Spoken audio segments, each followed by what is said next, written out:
देखो मुख्य परीक्षा में ना दो चीजें रहती, एक रहता है आपका सिलेबस। अब सिलेबस इतना बड़ा है ना कि आपको इससे बाहर नहीं जाना है। आपको अपने सामने सिलेबस लगा लेना है, सिलेबस देखते रहना है और उसके हिसाब से पढ़ना है। दूसरी चीज़ होती है पीवाईक्यू, मतलब प्रीवियस ईयर क्वेश्चन। ये भी बहुत ज़रूरी है, और ख़ासकर जो पिछले साल ट्रेंड बदला थोड़ा सा। लेकिन मैं पीएससी ऐसी चीज़ है ना कि पिछले साल प्री का भी ट्रेंड बदले थे इन लोग। तो हम लोग पूरे माहौल में थे कि एनसीईआरटी से आएगा, इससे आएगा, फिर वहीं चले दिए। तो कोई भरोसा नहीं, वो पिछले बार मेंस का बदले फिर वहीं चल देंगे, फैक्चुअल में कुछ भी हो सकता है। तो मैं ये तो नहीं बोलूँगा, प्री में मैं बोल दिया था धोखे से कि यार अब एनसीईआरटी से पूछेंगे, कॉन्सेप्चुअल सवाल पूछेंगे, बड़े बड़े सवाल पूछेंगे, फैक्चुअल कम पूछेंगे। वो बोले अच्छा बेटा ऐसा बोल रहे हैं, अब तो हम नहीं पूछेंगे। तो वो कुछ भी कर सकते हैं। तो पी वाई क्यू आपको देखना है और दोनों के लिए तैयार रहना। हो सकता है फिर से फैक्चुअल में पीएससी आ जाए, हो सकता है, और हो सकता है वहीं रहे, हो सकता है और ज़्यादा कॉन्सेप्चुअल चल दे। सिलेबस और पी वाई क्यू आपके गीता, बाइबिल, कुरान होने चाहिए। ठीक। अगली चीज़ आपको थोड़ा सा इसमें यह देखना है, जिसको मैं बोलता हूँ इनपुट आउटपुट। ये मैं आपको प्रीलिम्स में भी बोला था। आपको ये देखना है कि किस पेपर में आप कम मेहनत से ज़्यादा नंबर ला सकते हो। उसका सबसे अच्छा उदाहरण है जिसका नाम है निबंध। ये है पेपर 2, ये आता है 200 नंबर का। ठीक, 200 नंबर मतलब पूरा दर्शन, पूरा समाजशास्त्र और पूरा छत्तीसगढ़ की संस्कृति। 200 नंबर मतलब संविधान, लोक प्रशासन, इतिहास, छत्तीसगढ़ का इतिहास। इतना पढ़ते हो तो 200 नंबर मिलता है। और ये निबंध, केवल निबंध पढ़ते हो, एक भारत और अंतर्राष्ट्रीय स्तर के 2 निबंध और 2 निबंध छत्तीसगढ़ के। इसमें अच्छा ये है कि इसमें पीएससी अभी यूपीएससी की तर्ज पे नहीं जा रहा है। मैं आपको उदाहरण दूंगा कि हम लोग पिछले बार ना एक 7 निबंध की बुकलेट निकाले, उससे 4 निबंध आ गए। टोटल हम लोग 15-16 निबंध निकाले, उससे करीब 5-6 निबंध आ गए, 8 में से 5-6। तो मतलब ये ना आप आराम से गेस कर सकते हो, पहली चीज़। दूसरा, आराम से आप तैयार कर सकते हो। आप यहाँ अगर सोचे ना, यहाँ क्या होता है, 4 निबंध लिखना है। तो अगर आप वो निबंध वाले फील्ड में जाओगे ना कि वहीं सोच सोच के लिखेंगे, तो पीएससी आपको, मतलब पीएससी बोलेगी बेटा दरवाज़ा बंद है, तुम्हारे लिए नहीं है एंट्री। चारों निबंध आप तभी लिख पाओगे, 4 निबंध मतलब एक निबंध के लिए 45 मिनट। 45 मिनट में क्या लिख लोगे भाई, क्या सोच लोगे, फिर क्या लिख लोगे, फिर 5 पेज लिखना भी है। और सोचोगे 10 मिनट तो फिर भी सोचोगे, जो वो आपको पता है, क्योंकि थोड़ा तो वो घुमा के देगा ही। आधे घंटे में क्या लिख लोगे सोच सोच के। और उनको चाहिए फैक्चुअली, उनको कोई वो चाहिए नहीं, वो वाले निबंध। फैक्ट जितने भरोगे उतने वो नंबर देते हैं। निबंध के मैं बोला ना सिलेबस, निबंध के सिलेबस में लिखा है आंकड़ों सहित, मतलब उनको आंकड़े चाहिए। समझ रहे? तो आपको निबंध तैयार करना, टॉपिक रहते हैं प्रोबेबल, हम लोग भी डाल देंगे, सब लोग डालते हैं, मैगजीन आती है इनकी। आप वो प्रोबेबल टॉपिक अच्छे से पढ़ लेना, अच्छे से देख लेना, उस हिसाब से आपको, और कम से कम 12 से 15 निबंध तैयार कर लेना। उनके सिनोप्सिस बना लेना। सिनोप्सिस का मतलब होता है कि पहले से, जैसे मान लीजिए कुछ भी आया, जैसे मान लीजिए विकसित छत्तीसगढ़ निबंध आया,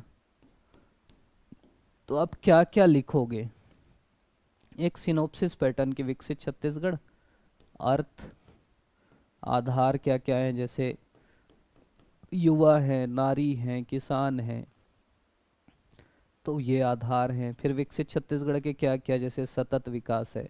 फिर विकसित छत्तीसगढ़ के स्तंभ हैं अलग अलग। विकसित छत्तीसगढ़ की चुनौतियाँ क्या है, विकसित छत्तीसगढ़ की विशेषताएं क्या है, आंकड़े क्या क्या है, संभावनाएं क्या क्या है, आर्थिक, राजनीतिक, सामाजिक, सांस्कृतिक पहलू। तो ये सब आपको अच्छे से देखना है। ठीक। निबंध का एक हम लोग का पूरा वीडियो कि निबंध लिखते कैसे हैं, वो आप देखोगे ना तो आपसे कुछ भी नहीं बनता ना तो भी लिख लोगे। तो निबंध का यही रणनीति, आपको निबंध को ना हफ्ते में 1 दिन तो देना है, खासकर संडे दे देना या रात का समय दे देना। आपको जो भी टॉपिक है ना, आप यूट्यूब में सर्च करोगे, जैसे दृष्टि आईएएस का ऑडियो आर्टिकल आता है, वो काम आएगा आपका। कई और आपको जो भी टॉपिक आप पहले पिक कर लो, हम लोग भी डाल देंगे, उस टॉपिक को अच्छे से तैयार कर लो और उसको लिख लो। कम से कम पॉइंट पॉइंट पॉइंट पॉइंट वहाँ लिख लोगे आप। आपको ना वो पूरा लिख के नहीं रखना है, रटना नहीं है कि वो गाय हमारी माता है, गाय के 4 पैर होते हैं, गाय की 2 सींग होती हैं, वो वाला नहीं करना है। जो मेन मेन मेजर पॉइंट है वो लिखना है। और निबंध ना उसमें मत जाना कि पैरा में लिखना है, पीएससी में ये सब नहीं रहता। हेडिंग डालना है, पॉइंट बना सकते हो, ऐसे करके चित्रकारी कर सकते हो। मान लो आपके पास जगह कम है तो यहाँ विकसित छत्तीसगढ़ की संभावनाएं, पर्यटन, कृषि, उद्योग, ऐसा करके कर सकते हो, अच्छा लगता है। ठीक। तो निबंध ऐसा पेपर है कि वो आपको 120 से 130 नंबर दे सकता है बहुत कम मेहनत में। तो पहला प्रेफरेंस मैं बोलूँगा निबंध। दूसरा प्रेफरेंस मैं बोलूँगा भाषा। इसका भी कारण है। कारण ये है कि देखो क्या होता है ना कि बाकी पेपर वो बदल रहे हैं। पेपर 7 आप कितना भी पढ़ लो, मान लो कुछ नया पैटर्न ले आए, आप फंस जाओगे, तो नंबर भी नहीं दे रहे हैं। पेपर 3 नंबर ज़्यादा नहीं दे रहे हैं। भाषा ऐसा पेपर है कि यार काटेंगे कैसे।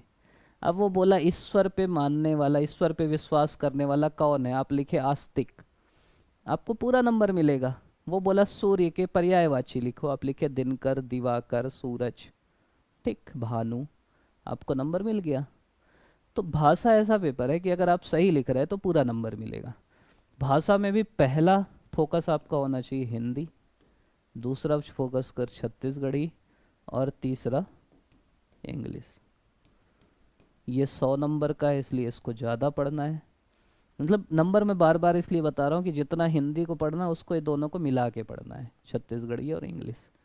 ये दोनों के लिए एक बुक तो विनय पाठक की है, वो पढ़ ही लेना, और इसके अलावा प्रीवियस ईयर क्वेश्चन और जो मेंस में आए हैं, प्री में आए हैं, वो देख लेना। सिलेबस लिखा है, सिलेबस के हिसाब से पढ़ना। जैसे सिलेबस में प्रतिवेदन लिखा है, अनुस्मारक लिखा है, तो आपको सबका मीनिंग पता रहना चाहिए, कैसे लिखते हैं, क्या लिखते हैं, सब पता रहना चाहिए। इंग्लिश में जनरली लोगों को दिक्कत होती है। इंग्लिश में आपको ये करना है कि प्रीवियस ईयर क्वेश्चन निकाल लो मेंस के ही, पिछले 10 साल से तो आ ही रहा है। फिर आप पकड़ो कि यार कौन कौन से सवाल ज़्यादा आ रहे हैं जो आपके रेंज में हो सकते हैं। जैसे पेसेज है, पेसेज तो आप आराम से टारगेट कर सकते हो, ठीक। जैसे प्रीपोजिशन है, ये करीब करीब ना 5 नंबर का आता है, 8, ऑन, इन, ये लगाना है। ये अच्छे से पढ़ लो ना, आप इसको समय दे दो 2 घंटे 3 घंटे। जो टॉपिक है आप यूट्यूब में सर्च कर लो, एसएससी, सीसीएल, अलग अलग टीचर, अच्छे अच्छे टीचर पढ़ाए हैं उसमें।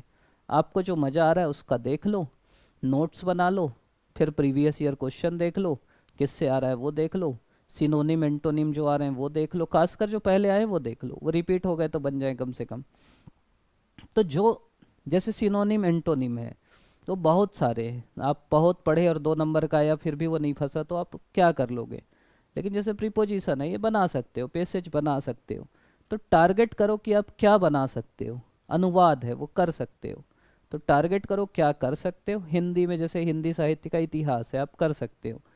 पत्रकारिता वाले कौन कब लिखा, प्रताप कहाँ से संपादित होता था, ये सब पढ़ सकते हो। और वही वही पूछ रहा है, ऐसा कुछ नया नहीं पूछ रहा है, तो इनको आपको स्ट्रांग करना है। अब आ जाते हैं अपन पेपर 2 फोकस करना है, 1 फोकस करना है, फिर करना है 4। 4 में देखो गणित ऐसी चीज़ है कि आप इसका प्रीवियस 10 साल का करोगे ना, और ये दोनों मैथ्स और साइंस 10वीं की ओल्ड बुक सीजी बोर्ड की यहीं से आता है, इतना तो देख ही लो। ये हम लोग आपको नहीं मिलेगी तो टेलीग्राम चैनल में भी डाल दिए हैं अपने, वहाँ से आप डाउनलोड कर लेना। मैथ्स अच्छे से प्रैक्टिस कर। मैथ्स में ना 10 नंबर का यार वैदिक गणित आता है, रामानुजाचार्य के बारे में लिखो, भास्कराचार्य के बारे में लिखो, रट लो, 4 लाइन है वही लिखोगे, पूरा नंबर मिल जाता है। तो ऐसे पकड़ो। अब मैथ्स में 2 सवाल है अथवा करके, एक लंबा चौड़ा कैलकुलेशन है, एक इनके बारे में है, आर्यभट्ट, रामानुजाचार्य, भास्कराचार्य। अब क्यों कैलकुलेशन करोगे यार, इनके बारे में लिख दो ना, पढ़ लो, 4 लाइन चारों के बारे में है, पढ़ लो, वो लिख देना। वैदिक गणित आखिरी में दिया है वो बुक के, वो देख लो, विंकुलम विधि, निकुलम विधि, क्या क्या है, पढ़े थे हम लोग भी, तो वो सब पढ़ लो। साइंस में कुछ चीज़ एक्स्ट्रा ऐड कर दिया, जैसे एनपी जंक्शन डायोड वाला जो है वो थोड़ा सा पढ़ लो। बायोलॉजी थोड़ा घुस के पूछ रहा है, वो थोड़ा देख लो। तो आपको ना ये क्या है, साइंस, मैथ्स और इन्वायरमेंट और टेक्नोलॉजी, ये भी पेपर ऐसा है कि इनमें या तो आप सिकंदर बनोगे, ठीक ठाक नंबर आएगा, या तो आप बंदर बनोगे, बंदर नहीं बनोगे मतलब नंबर कम आएगा। तो आपको वो फोकस करना है।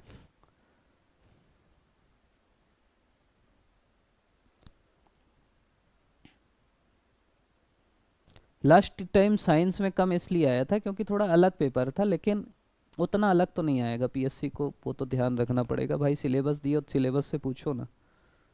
ठीक, सबका बताऊंगा।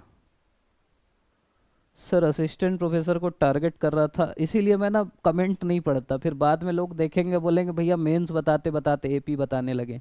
मैं एपी के बारे में भी बताऊंगा पक्का। मैं एक काम करूंगा, कमेंट में आप लोग जो जो लिख रहे हैं ना सबका जवाब दूंगा, लेकिन एक क्रम से दूंगा, जिससे जो बाद में देखें वो मेरे ऊपर ना गुस्साएं, और आप लोग भी गुस्साना मत भैया। ठीक, जवाब पक्का दूंगा यार। आवाज आवाज तो आ रही ना?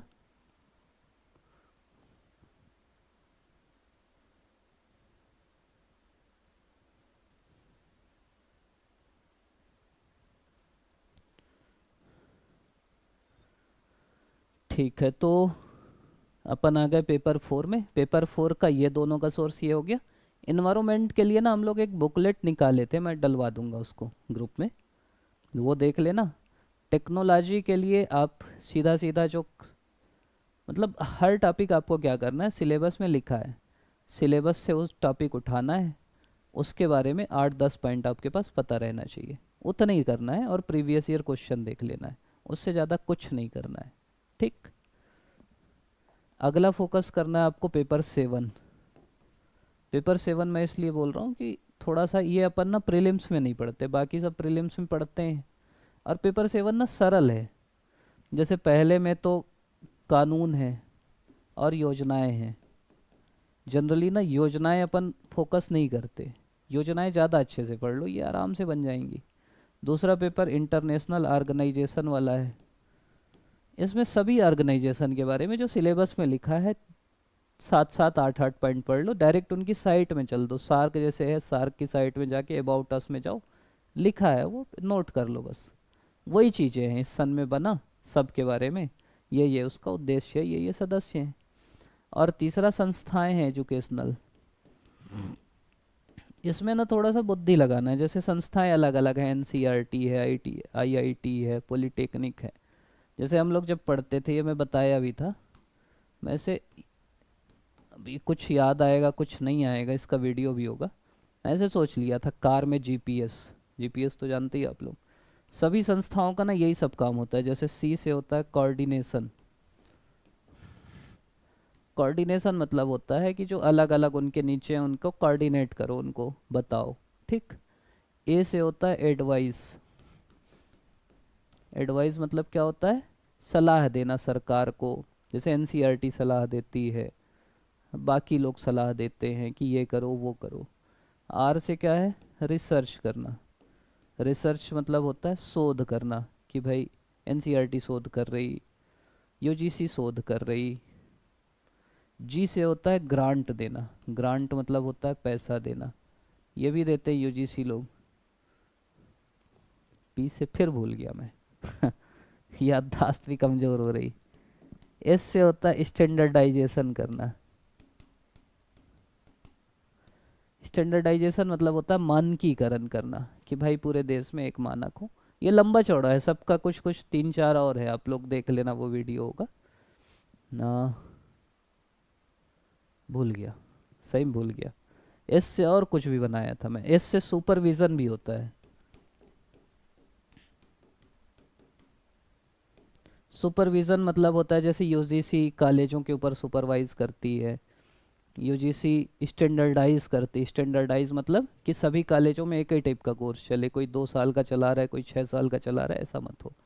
तो ये सब सभी संस्थाओं के काम है जो आपके सिलेबस में दिए। आपको बस वो देख लेना है, एक ईयर देख लेना है, जो उसके बारे में आया वही वही लिख देना है, इतना ही करना है, इससे ज़्यादा कुछ नहीं करना है। समझ गए? तो इस टाइप का आपको बुद्धि लगाना है। पेपर पढ़ाने की कोशिश कर देंगे हम लोग। कई का तो वीडियो है, जैसे दर्शन आप लोग पिछले बार बोले थे उसका लिया है, सोशियोलॉजी का वीडियो पड़ा है चैनल में, पेपर 7 के कुछ पार्ट्स का पड़ा है, तो वो आप देख लेना। जो नहीं है वो कोशिश करेंगे। तो ये पेपर 7 हो गया। फिर पेपर 6 है। पेपर 6 में जैसे दर्शन है, अब आपको ज़्यादा नहीं पढ़ना है। दर्शन क्या करते हैं लोग, दर्शन में डूब जाते हैं, फिर वो डूबे ही जाते हैं मेंस में। कोई भी दार्शनिक है, जैसे मान लो ह्यूम है, ह्यूम का संशयवाद है, इसके बारे में 4 पॉइंट पढ़ लो, उससे ज़्यादा मत पढ़ो। कुछ भी आया ह्यूम के बारे में वही लिख के आ जाओ, नंबर मिल जाएगा। जैसे कौटिल्य है, कौटिल्य का सप्तांग लिखा है, तो सप्तांग याद कर लो कि अच्छा ये अंग है, ये मतलब उसके 7 अंग होते हैं कि राजा होता है, राजा या स्वामी होता है, अमात्य होता है, जनपद होता है, किला होता है, दुर्ग होता है, मित्र होता है, ऐसा करके याद कर लो। उतना ही है। शंकराचार्य का अद्वैतवाद, लोग ना डूब रहे हैं उसमें। जो मेन मेन पॉइंट है वो पढ़ लो, ज़्यादा से ज़्यादा 4-5 पॉइंट उतना ही लिख के आ जाना, उससे ज़्यादा नहीं जाना है। चावार का सुखवाद है, तो बस ये देख लो कि चावाक 4 तत्व मानता है, भगवान को नहीं मानता, आत्मा को नहीं मानता, जब तक जियो सुख से जियो सुख, फिर पता नहीं पुनर्जन्म हो ना हो, उतना ही उसका ज्ञान है, वो लिख दो। तो मतलब ना हर चिंतक के बारे में आधा पेज शॉर्ट नोट बना लो, उसी को बार बार रट डालो। उतना भी कर लिया ना तो बहुत बड़ा काम है आपके लिए। जब उतना पढ़ लो तो फिर आगे बढ़ो। समझ गए? ये आपकी स्ट्रेटजी होना चाहिए। समाजशास्त्र बहुत सरल विषय है,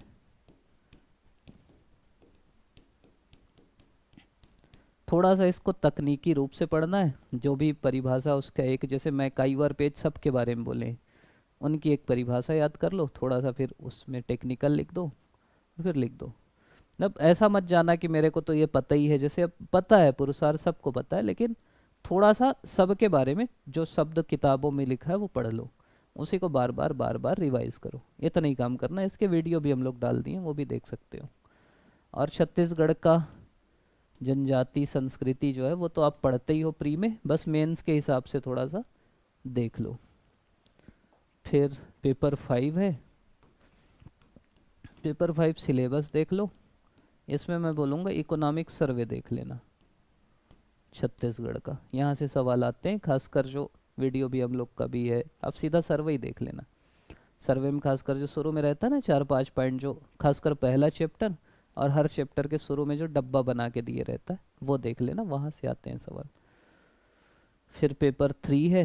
पेपर 3 में छत्तीसगढ़ का केवल सिलेबस में जो जो लिखा उसके बारे में आपको पता रहना चाहिए, और प्रीवियस ईयर क्वेश्चन देखो। कुछ मैं जैसे आप लोग को वो वीडियो फिर से मैं रिपीट करूँगा, अच्छा नहीं लगेगा, लेकिन कुछ रेडीमेड पॉइंट रहते हैं। जैसे किसी भी साम्राज्य के पतन का कारण पूछा, दुनिया का कोई भी साम्राज्य हो, उसके पतन के कारण 3 ही 4 रहते हैं। पहला कारण होता है अयोग्य उत्तराधिकारी।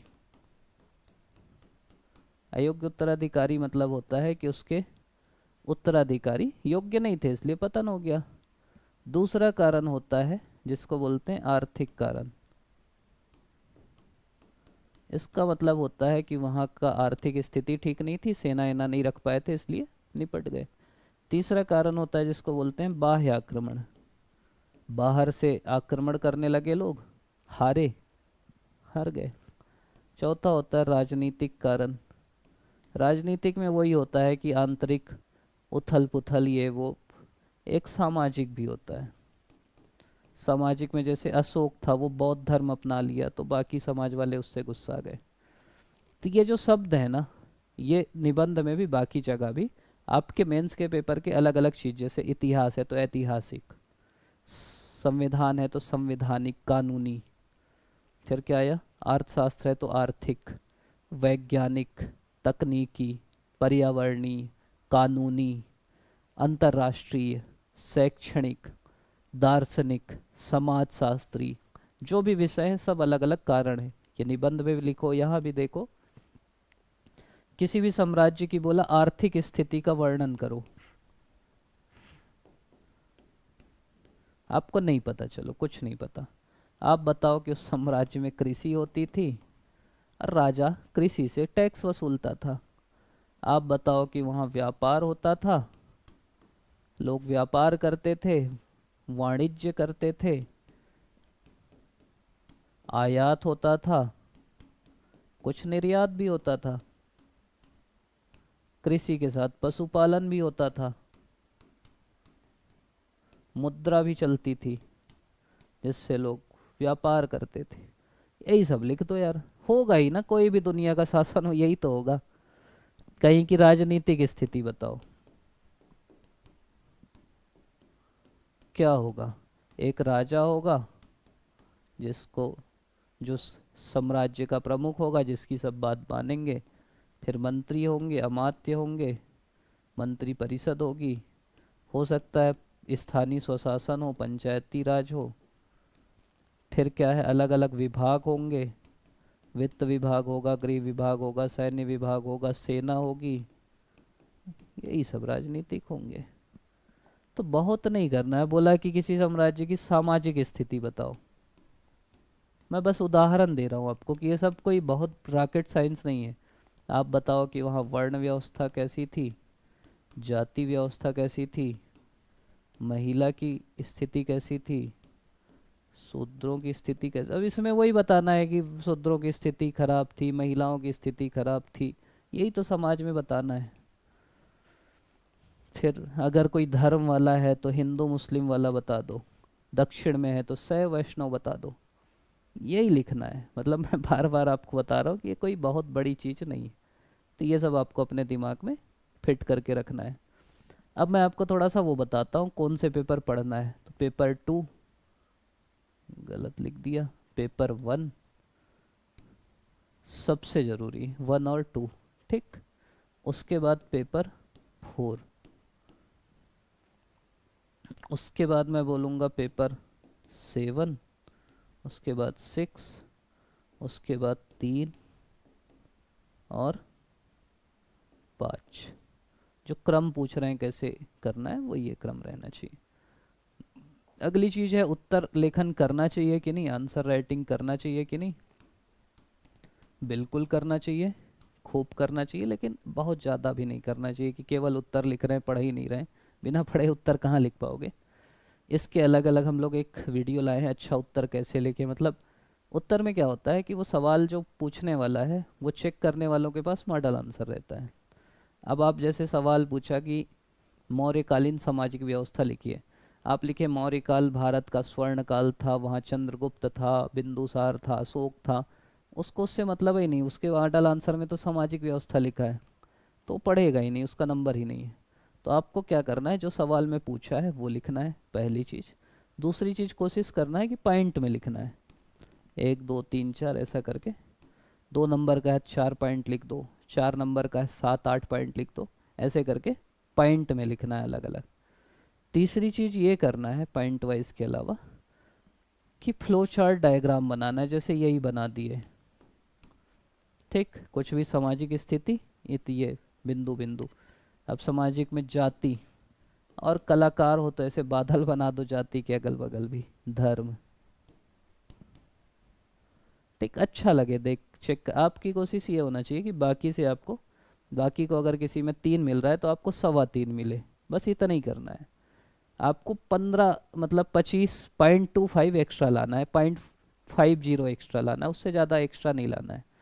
फोकस ये करो इतना एक्स्ट्रा मिल जाए, पर्याप्त है उतना, ठीक। तो ये सब कुछ फॉन्ट की एक बात रहती है, जैसे भरा भरा लगना चाहिए, इतनी जगह है, आपको उसके बारे में 2 ही लाइन पता है, तो आप छोटा छोटा लिखोगे तो बस यहाँ तक भरेगा।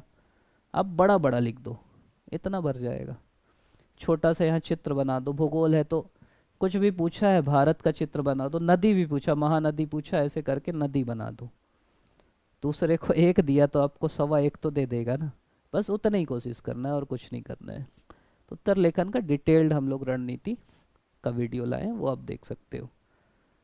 अब दूसरी बात करते हैं एडीओ वाली, इसका मैं कोशिश करूँगा अलग से वीडियो ले आऊँ यार, क्योंकि ये बड़ी चीज़ है। इसका हम लोग वीडियो सीरीज़ चालू कर ही दिए, तो वो आप लोग देखते होंगे, जो तैयारी करते होंगे, नहीं देखते होंगे तो देखिएगा, चैनल में है। इसमें भी ध्यान ये देना है, पहली चीज़ सिलेबस तो आपको पता ही है, सिलेबस में जो बिंदु लिखे हैं जनरली वहीं से सवाल आता है। दूसरा आपको PYQ में फोकस करना है, इससे आपको ये पता चलेगा कि कैसे सवाल आए हैं, वो फोकस करना है। तीसरा आपको ना इनपुट आउटपुट पे देखना है। लोग ना कहीं भी, जैसे अब जीएस का पोर्शन है, वो सवाल 3 सवाल आएंगे, वहाँ डूबे रहते हैं। भाई जो आएगा, जैसे हिंदी है, वो आप पढ़ोगे वो आपसे बनेगा, हिंदी फोकस करो। पंचायती राज पढ़ोगे बनेगा, वहाँ फोकस करो। आजीविका पढ़ोगे बनेगा, वहाँ फोकस करो। जो ज़्यादा नंबर के हैं ना, उनमें फोकस करो। लगातार प्रैक्टिस करो, और जो ज़रूरी है वही पढ़ो, इधर उधर मत भटको। ये कोशिश करना है एडीओ में। एक सवाल में देख रहा था, एडीओ और मेंस की तैयारी साथ साथ हो सकती है क्या? अगर आप मेंस पे कॉन्फिडेंट हो तो एडीओ अभी तो बिल्कुल, अभी तो फॉर्म भरना है, हो सकता है थोड़ा खिसक जाए, मेंस तो कंफर्म है ना। दूसरा कारण ये है कि आप एडीओ बन भी गए तो मेंस फिर दिलाओगे। मेंस हो गया मतलब पीएससी पे सेलेक्ट हो गए तो एडीओ नहीं दिलाओगे। तो अगर आपको ऐसा लग रहा है ना कि दोनों हो रहा है, तो मेंस पे ज़्यादा फोकस करो, मेरी ये सलाह है। आपकी अपनी तैयारी के ऊपर भी है। आप मेंस कुछ नहीं पढ़े हो तो एडीओ की तैयारी ज़्यादा कर सकते हो, आपको अगर एडीओ पे ज़्यादा कॉन्फिडेंस आ रहा है। लेकिन अगर आप सामान्य स्थिति में हो तो मेंस को थोड़ा ज़्यादा फोकस करो। हो सकता है एडीओ के लिए समय थोड़ा मिल जाए, कुछ भी हो सकता है। तो ये कर सकते हो आप, मतलब दोनों में अगर असमंजस की स्थिति में हो। जो ऐसी स्थिति में है जिनका पता लग गया कि नहीं हो रहा है मेंस, वो एडीओ में फुल फ्लेज भिड़ जाओ।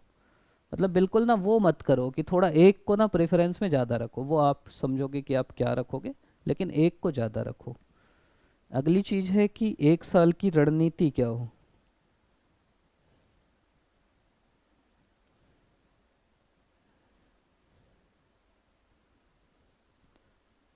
1 साल की रणनीति आपकी ये होना चाहिए, अगले 1 साल की, कि अभी आप ना मेंस की तैयारी करो।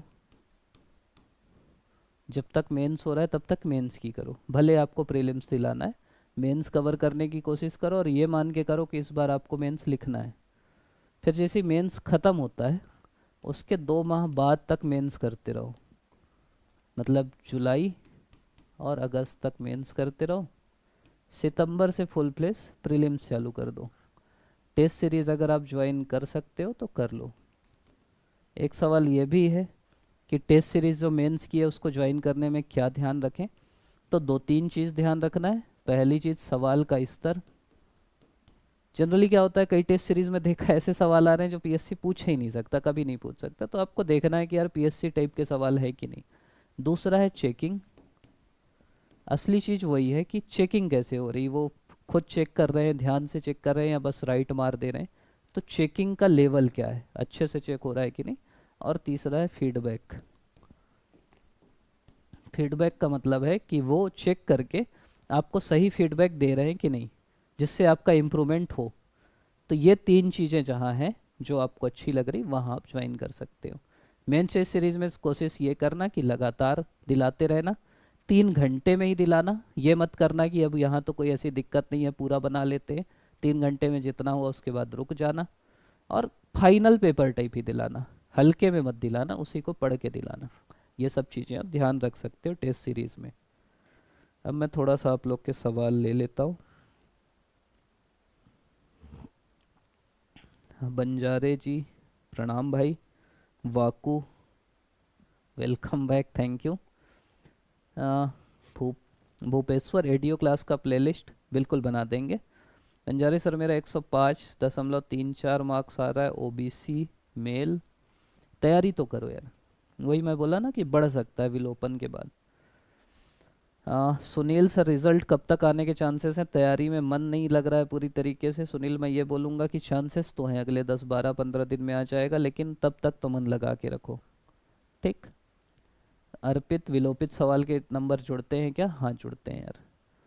सर मेरा 67, जिसमें 6 गलत, 6 गलत मतलब 67, 61, 6 गलत 59, 5 दूनी 10, 9 दूनी, इतना है तो आपका तो पक्का हो जाएगा। 118 बन रहा है आपका। रिजल्ट कब तक? बता ही दिया। मेरे 50-50 सारे गलत हुए। होता है, मतलब देखो आप रिस्क लोगे तो या तो आप मतलब पास हो गए या फेल हो गए। आप नहीं लेते रिस्क तो भी फेल होते।